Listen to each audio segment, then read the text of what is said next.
Saya Rijal Ibnu Arifin akan membaca pendahuluan. Batik merupakan kain khas yang dilestarikan dan dikembangkan sangat pesat dengan jumlah limbah cair industri yang berwarna keruh dan pekat. Akibat dari proses ini, limbah industri batik pada umumnya berupa zat organik yang tidak dapat didegradasi sehingga dapat mengganggu lingkungan akibat zat berwarna yang pekat.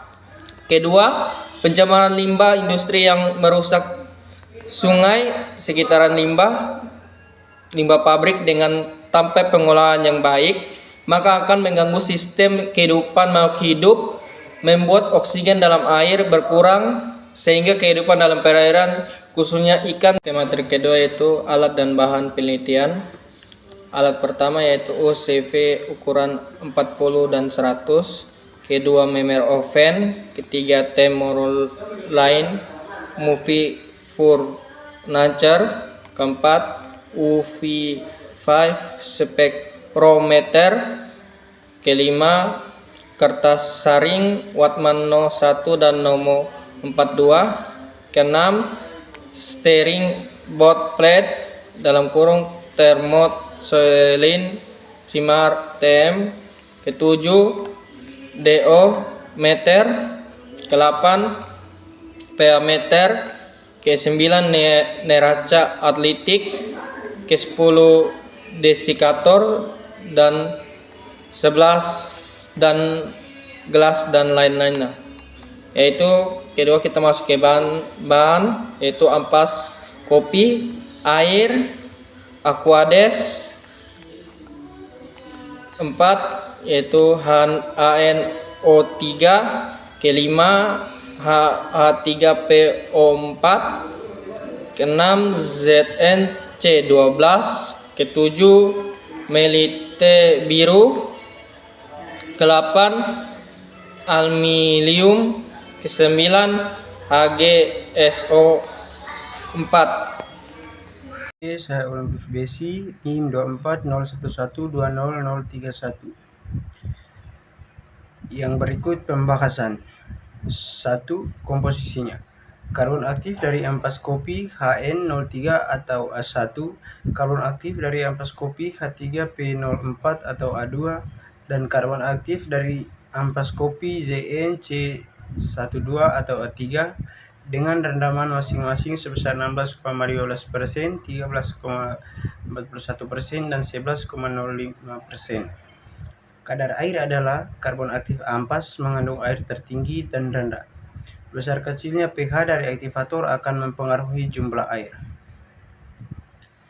Yang berikut penelitian. Pembuatan karbon aktif dari ampas kopi.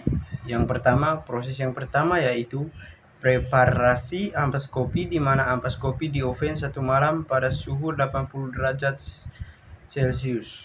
Dilanjutkan 2 jam pada suhu 110 derajat Celcius hingga kering. Yang berikut karbon aktif dari ampas kopi untuk adsorpsi air limbah industri batik. Yang pertama, proses pertama yaitu penentuan konsentrasi adsorben, di mana adsorpsi air limbah batik menggunakan karbon aktif dari ampas kopi dilakukan secara batch. Penentuan jumlah karbon aktif untuk adsorpsi dilakukan pada beberapa konsentrasi meliputi 2%, 4%, 6%, 8%, dan 10%. Yang berikut analisis data.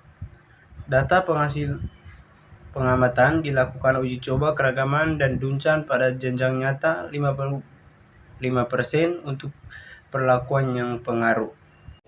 Saya Rafi Prondowo. Jadi baik, kesimpulan dari jurnal pemanfaatan ampas kopi sebagai bahan karbon aktif untuk pengolahan air limbah industri batik yang kami review yaitu dari ampas kopi sangat baik karena dapat mengurangi limbah pabrik yang merusak ekosistem air, sehingga dengan menggunakan metode adsorpsi yang merupakan salah satu metode penanganan limbah cair produksi tekstil dengan menggunakan metode pemisahan 2 fase, dan jika dilihat dari parameter mutu air limbah batik sebelum diolah dibandingkan dengan air limbah yang sudah diolah.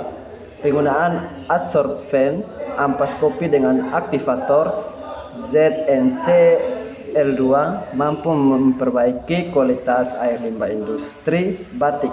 Air limbah batik dengan kualitas terbaik diperoleh setelah adsorpsi menggunakan adsorben ampas kopi dengan aktivator ZnCl2 pada